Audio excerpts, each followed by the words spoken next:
Incidente penoso, lamentable, vergonzoso, donde se ha vuelto a utilizar un lenguaje racista que expresa en realidad todo un problema en nuestra sociedad. En el supermercado Plaza Vea, un cliente que está en la caja tiene un conflicto con una cajera y empieza a insultarla con insultos racistas y es más, la golpea, ¿no? Porque según él no le estaba dando el vuelto adecuado. Eso genera la reacción del público que estaba ahí, y estamos por eso en la línea con Sofía Carrillo, activista en los temas de derechos humanos y contra la discriminación. Sofía, muy buenos días. Muy buenos días, Nicolás. Buenos días a todos tus oyentes. Se ha dicho que esta persona que fue la protagonista del escándalo del día de ayer en Plaza Vea sufre de alteraciones mentales, pero de alguna manera, digamos, expresa algo que ocurre lamentablemente con demasiada frecuencia, ¿no? Así es, la discriminación racial es lamentablemente una situación cotidiana para muchas personas en este país, para las personas que somos racializadas generalmente, especialmente indígenas y afrodescendientes.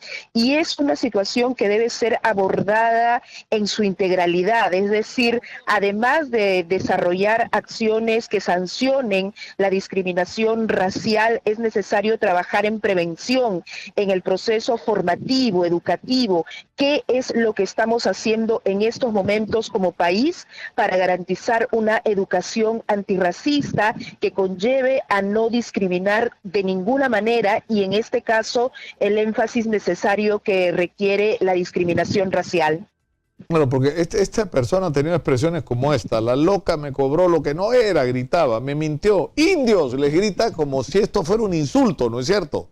Como si la condición de indio fuera disminuida, fuera menor, fuera despectiva, como un insulto, ¿no? Te digo indio, te estoy insultando, ¿no? Claro, porque si hay una discrepancia con alguna persona, uno puede de alguna manera adjetivarla, pero el hecho de que haya una alusión a su identidad étnica está planteando que esta es algo que va en contra de lo que la mayoría o todos quisieran tener. Es decir, cuando uno empieza y agrede señalando y aludiendo su identidad étnica, en este caso indígena o afrodescendiente, estamos asumiendo que esa situación y esa condición étnica es algo peyorativo, y en ese sentido no sé la situación de salud mental de esta persona, pero la asociación que hace para insultar a una persona aludiendo a su identidad étnica no necesariamente tendría que estar justificada, entre comillas, por una situación mental, ¿no? Entonces creo que va más allá de eso, y además, independientemente de que esto sea así, necesitaba haber una reacción clara por parte del personal de seguridad de Plaza Vea, es decir, cuáles son los protocolos que se tienen en las entidades públicas y privadas cuando son testigos de este tipo de agresión. Lo que pasa es que lo naturalizamos, lo normalizamos, y no entendemos la relevancia y la afectación que puede tener una persona cuando es insultada y agredida racialmente. Claro, ¿no? O sea, hay como una especie de temor, ¿no? Y yo escuchaba ayer en los reportes, en los noticieros y en las redes sociales las reacciones de la gente, ¿no?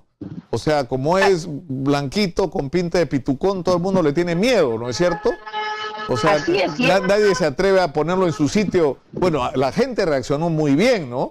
O sea, aparte del personal, pero sobre todo los clientes reaccionaron, ¿no?, de una manera indignada y desde el punto de vista, digamos, de cómo deben ser las cosas saludables, ¿no?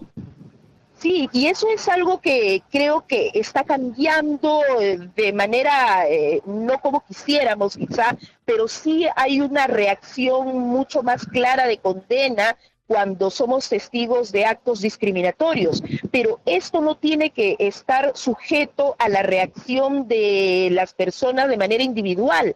Aquí tienen que haber protocolos en las entidades públicas y en las entidades privadas, como señalaba, para ver cuál es el camino a seguir cuando se es testigo de una situación de discriminación, porque la discriminación es un delito en este país.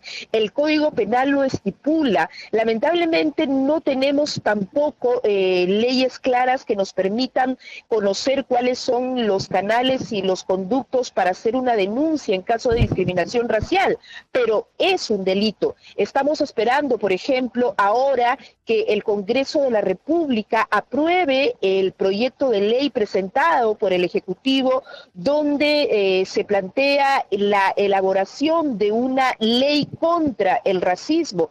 Esta ley fue trabajada en el Ministerio de Cultura, presentada por el Ejecutivo al Legislativo, pero hasta el momento no sabemos en qué situación se encuentra, cuando el Pleno del Congreso de la República va a poder tomar en consideración esto, seguramente cuando se renueve la legislatura, pero es importante que no sea considerado como una situación menor, sino como prioridad en el país. Por supuesto que sí. Ahora, hay por todos lados estos letreros: en este local está prohibida la discriminación, y sale el número de la ordenanza municipal, ¿no es cierto? Eso, digamos, como que la gente no le da mucha importancia a lo que significa ese mensaje, ¿no? Así es. Lo que pasa es que hay ordenanzas municipales de manera paralela y a veces independiente, que se prohíbe todo tipo de discriminación, pero el hecho de que esté el letrero no garantiza que las prácticas hayan cambiado. Entonces, tiene que estar acompañado con un proceso de difusión, de sensibilización, conocer por qué no podemos repetir prácticas discriminatorias, prácticas racistas, cómo afecta esto a la salud mental, por ejemplo, de las personas que lo viven, qué significa para el desarrollo personal y profesional. Cuando nosotros hablamos de discriminación, no estamos hablando solo de la anécdota, del insulto, estamos hablando de que hay personas y pueblos en este país que tienen diferencias en la posibilidad de acceder a oportunidades, de acceder al trabajo. No es gratuito. Claro, me dicen en la producción que tenemos el audio del incidente, que yo creo que sería bueno escucharlo, ¿no? Para que quienes no han tomado conocimiento de él sepan de qué estamos hablando. Adelante, por favor. No le dije ninguna cosa, dame mi vuelta. Dame mi vuelta, no mientas. ¿Por qué mientes? ¿Por qué mientes?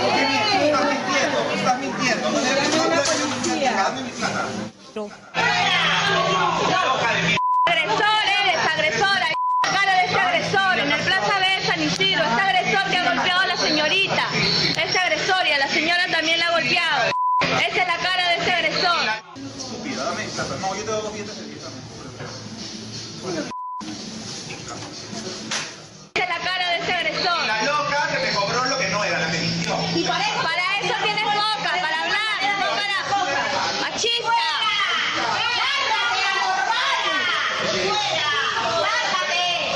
Indios, le dice a la gente como si fuera un insulto. Sí, ¿no? Así es. Indios, o sea, te está insultando. O sea, además es reflejo de una profunda ignorancia. Ahora, se ha dicho, insisto, que esta persona es una persona que sufre ciertas alteraciones mentales, pero en algún lado aprendió esto, ¿no es cierto? En algún lado aprendió ese concepto que tiene enraizado, que ser indio es ser menos y chola de M, ¿no es cierto? En algún lado lo escuchó como para repetirlo, ¿no? Así es, porque si en este caso tiene alguna alteración mental, esa asociación que hace al decir indio como una situación de insulto no es gratuita, ¿no? Entonces, como bien señalas, esto se aprende, esto se normaliza y no podemos ser tolerantes a una situación como esta. Muchas personas quizás todavía piensan que esto es una anécdota, que esto no ocurre de manera regular, pero te aseguro que muchas personas pueden dar cuenta de que esto es algo que viven de manera cotidiana. Entonces, Entonces, no minimicemos el hecho, no minimicemos la afectación que pueda tener la trabajadora, en este caso de Plaza Vea, como el centro laboral también garantiza que esta señorita pueda tener también condiciones para poder ser defendida, ¿no? No puede ser que un cliente o cualquier persona en el marco de supuestamente ser alguien que habitualmente concurría a este establecimiento comercial no tenga la sanción correspondiente, ¿no? Yo creo que es necesario decir basta ya a la discriminación, basta ya al racismo y que las autoridades también se lo tomen seriamente, que la educación, como lo decía anteriormente, tenga claro que tiene que ser una educación antirracista, que los centros laborales hagan capacitaciones, sensibilizaciones a su personal, a las personas que también concurren a los mismos para que no se repitan estas prácticas que tienen un impacto mucho mayor, un impacto en la vida personal, en la vida profesional, en las posibilidades y las oportunidades que se tienen o no a lo largo de la vida y lo que podemos hacer en este país, ¿no?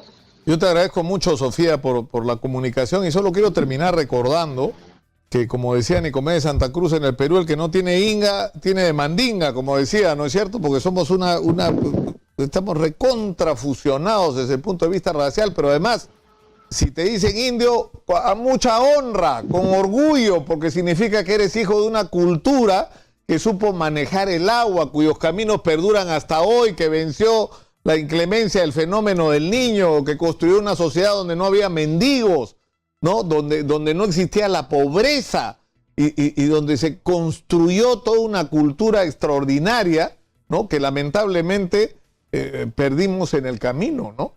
Entonces yo creo que eso también es importante, ¿no? Así es muy importante. A mucha lo que honra. señalas, y también decir que las diferencias, la diversidad étnico-racial que tenemos en este país no tienen que constituirse en barreras para pensar en un desarrollo conjunto, en una verdadera integración y, por supuesto, en una sociedad mucho más igualitaria y sin ningún tipo de discriminación. Muchas gracias a Sofía Carrillo por atendernos y terminamos el programa el día de hoy con este tema.